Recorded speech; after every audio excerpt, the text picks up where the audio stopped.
Hold my suitcase. This is WQFS Greensboro. This is Tim, and we have a special broadcast tonight. Noises you hear in the background are the sound checks for the November 11th Mr. Bungle show at the Cat's Cradle. And tonight we have with us, we have Trevor Dunn and Roto from the band. How you doing, guys? Good. Great. How you Good doing? to have you here. Just did laundry. I have clean pants. I feel good. You just played a game of Asteroids? Yep. Asteroids? Vintage old school. We had to hold off the interview for a few minutes so we could get a game in. I guess for the benefit of the listeners who may not know, Mr. Bungle's 15 years, 3 albums.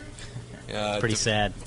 Divide, 15 by 3. That's an album every 5 years. I guess. Well, the first one came out in '91, and right. The most recent one was California, which came out June, July. Yeah, it was June. It was July. June 8th. Something like that. No, it was July. Don't argue with me. Okay. It was June, all right? It came out in June. Well, I know it got pushed back because the Chili Peppers had to put theirs out. There you go. Yeah. Oh, I was always wondering why it got pushed back. But we'll get to that one later, I guess. We will. We'll definitely get to that one. Recently, I've noticed there's been a recent Onion interview. There's even been a CNN interview, and I'm just wondering. Really? There's been I read an interview with Patton in CNN. Wow. Online recently, so I was just wondering, is the press actually taking to you guys this time around? We have one particular improvement this time around is we have a really great press person at Warner Brothers, Monica, who probably set up this interview, I'd imagine. So is the relationship with Warner Brothers, is it pretty good overall? She's about the only good thing I have to say about it right now. What is Warner Brothers exactly? I mean, it's a star chamber, what do really, they think of the isn't new it? album? I mean, did they take to it any better than they Well, did? when we were recording it, we were kind of talking about the record as our, quote, pop record, and which it sort of is, but, to most bands, to most radios, that's a joke to call it a pop record. Yeah. And Warner Brothers got kind of excited when we were talking about it, and then they heard it, and they just don't quite get it. Yeah. Pop means different things to different people. Yeah. Obviously, the tradition of pop music is a great one.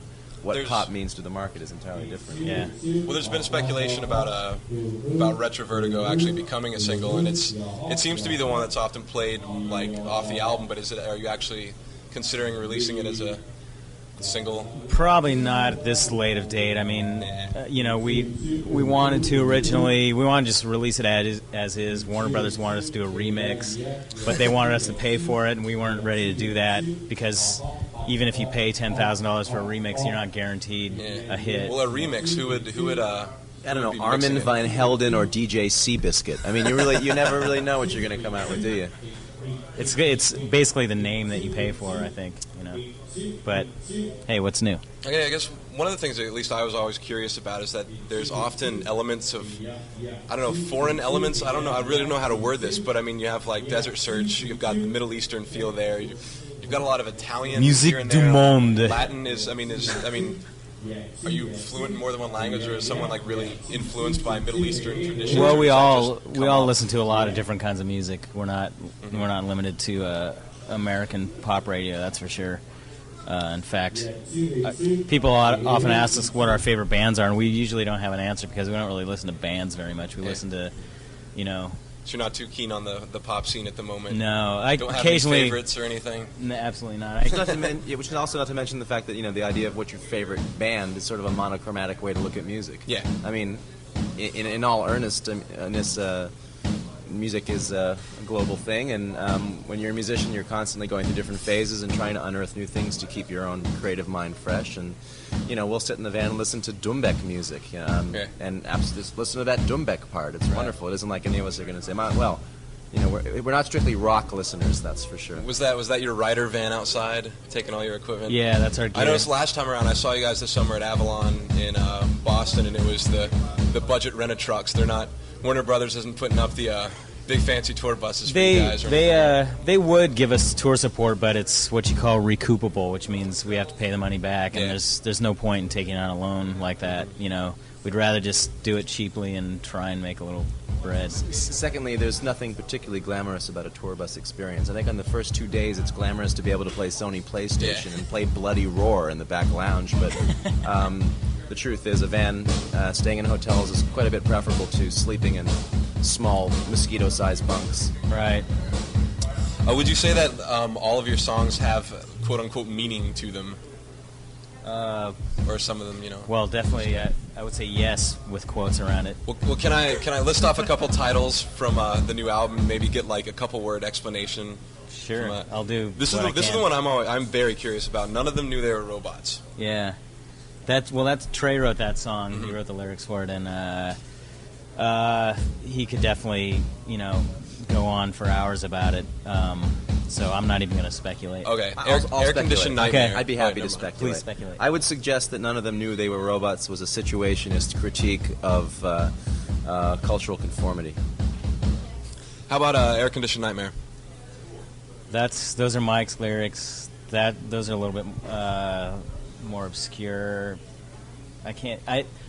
Some of these lyrics, I don't know. I mean, a lot of people try and fit these into the California theme, and it's not always going to work. You remember that Metallica song "One," which was about the guy who'd come back from the war, from what was that, Johnny something, and he was completely bandaged. Right. He couldn't speak, but he was looking up, and the words were essentially what he was thinking. Basically, just put me to death, kill me, get it over with right now. Mm-hmm. I don't even want to live.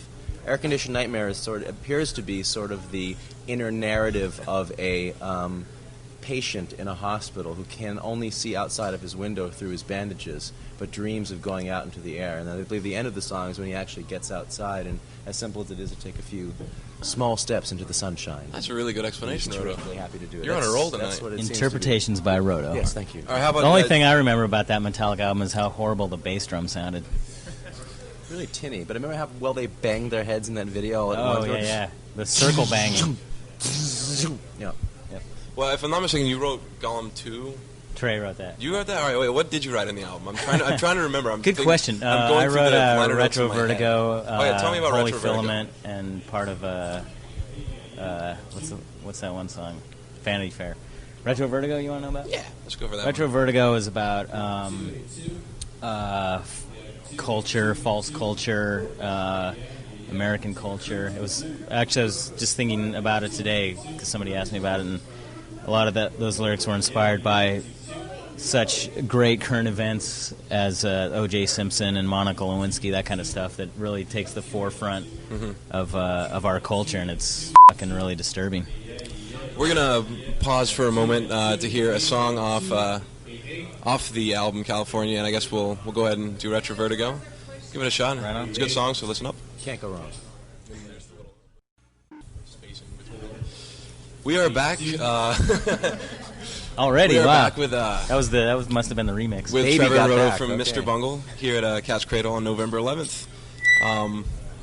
There you have some feedback, which is currently the a sound big theme checks on in the store. background. So, well, I noticed in the shows there's a lot of cover songs done, and I was just curious as what process you went through to pick out which covers.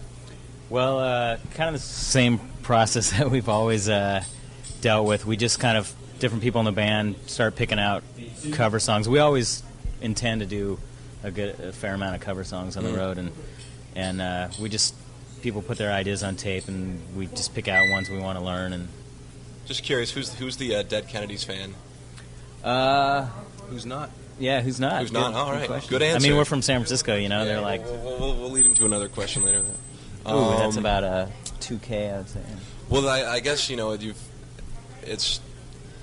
kind of weave in and out of different genres, or just different kinds of music are often brought in. Is there anything that you haven't touched on before that you've always wanted to, or that maybe you've thought about doing in the future? Any types of music, any instruments you want to play in the future? Yes. Yes. Yes, there is. No music for therapy. There's been no music for therapy in this band whatsoever. It's unbelievable. We don't want to help people. We want to hurt them. Okay. So. Well, just what is in store for the future? Are we going to have to wait another 4 long, grueling years before we get another? I hope not. Taste? I mean, I don't want to make any promises, but things are a little bit different. We're touring a lot more than we have before. Hopefully, the writing process will happen quicker than the recording process. Hopefully, it won't be another 4 years. I mean, it always takes us a long time. I would just guess that it would be a couple years after this last record before we're ready to really put down some new ideas. And we're going to pause another moment to hear another song. What do you guys want to hear this time around? How about something that's not on our record? Because we play those songs every night. No, just kidding. I'm not going to be listening to the show, so... Well, you mentioned none of them knew they were robots. None of them knew. That's definitely one of my favorites on there. So stunning piece this of next song is None of Them Knew They Were Robots. Guess what, Trevor? We're back again. Those of you just joining us, for those of you who haven't been paying attention, talking to Trevor and Rhoda from Mr. Bungle. I guess just how's the touring going around this time? Is it? It's going good. It's gone better. It's going better than the last tour that we just did. The summer tour. Yeah. With Dillinger. Yeah, we have a better crew, just a better setup. It's but touring is always fairly grueling experience. Yeah. A lot of driving, a lot of eating crap. Yeah, it works. And there's in the truck, the budget truck, there's a little cubby hole that you can sleep in next to all the merchandise.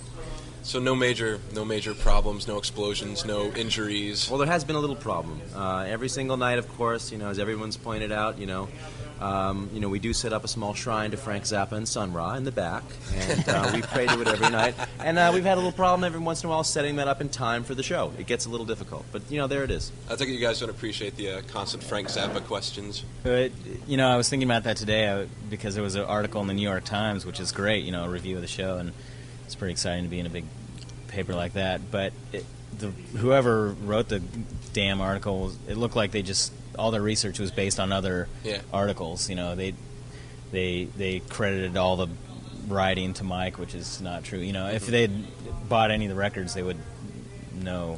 It's Mr. Bungle's not necessarily an easy band to grasp at first, so people tend to grasp at straws when describing it, and grasp at the easiest. In the words of Robert Fripp, I take it as a given that a music review. I take it as a given that a music review tells you more about the person reviewing the record than the record itself. Thank you. This is Robert Fripp signing off. Thank you, Danny Heifetz. That was a brief cameo appearance by Danny Heifetz. As Robert Fripp, in Robert Fripp form.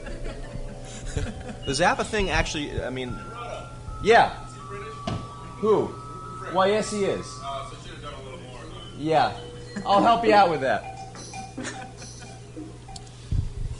Let me just complete that thought, if I may. Yes, please.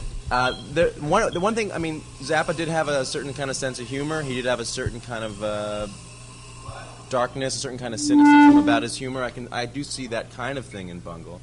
I think the other thing probably is that people have asked the band a lot, I've noticed, about the orchestration on the album and why did you choose to put so much horns and violins. And I have to say, a lot of bands use orchestration on their records, but what they do is they play, the band is basically, here's the guitar riff, here's the tune. It's basically based around the guitar riff, and that's all they do. In Bungle, you are, like Zappa, talking about composition, and the French horns and everything else is not in there simply to gloss up or sort of polish up the guitar rock underneath. It's really part of it. This is a band that composes their music, and if there's anything in common with Frank Zappa, I would say it's the fact that the band is rigorous about their compositional acuity. Just because it was mentioned by you, Trevor, earlier in the interview, the whole California meets Californication. I've just been reading up on some tensions. My main question about the whole Chili Pepper situation are there any apologies for the Halloween show? Not from us. Are you kidding? I've read about it, and I was in hysterics for quite a while. The Chili Peppers should apologize for us having to do it in the first place. Yeah, the Chili Peppers should apologize for us for screwing up our personal lives. We had tours planned that we had to cancel because they wouldn't do the shows with us, and it really screwed us up. Screwed up my life in a personal way. Is there a root roots of that long ago, or is this just? There's been some conjecture about it. All I can tell you is their management will not give us any particular explanation, other than the fact that the band itself as a whole is somewhat embarrassed by the whole episode, but that it is Mr. Anthony Kiedis in particular who has made it absolutely clear that he will not perform with Mr. Bungle in any way, shape, or form. It is in particular. And there's only one person in the band that he's ever met or spoken to, so what his problem is beyond me. I'm sure it has something to do with rehab, though. It could be, have something to do with the fact that he can barely get off his ass every 6 years to make something even less creative than the album he made before, whereas people like Mike Patton and Mr. Bungle continue to make creative records year in and year out. But that's just a hunch. Okay. Well, it looks like we're closing up the interview here in a second. We have Jello Biafra coming to Guilford College in April, and we're wondering if you guys maybe if we can slide you onto the bill. We'll give you what do we have in the budget? $500 in free beer. Well, if you can get that to us before we start driving, it's possible that we'll make it. We have been speaking to who's Jello Biafra? Just kidding. We've been speaking to Trevor Dunn and Roto from Mr. Bungle tonight. Any closing remarks? Any last words? Anything you want to say to the population of Guilford College and its surrounding area? Go to school, go to work, go to hell, you fucking jerk. And remember, the more you drink, the better we sound. Thanks, guys. I guess we're going to close up with another tune from California, and why don't you play Holy Filament, because I wrote that, and I'll get we'll, more we'll, money we'll, from the publishing. The licensing. Well, you also wrote Retrovertigo, and we did play that one, but we'll give them we'll give a slow ending. We'll play the Holy Filament. This is the Holy Filament by Mr. Bungle. Thanks for the interview, guys, and I hope you have a good show tonight. Thanks.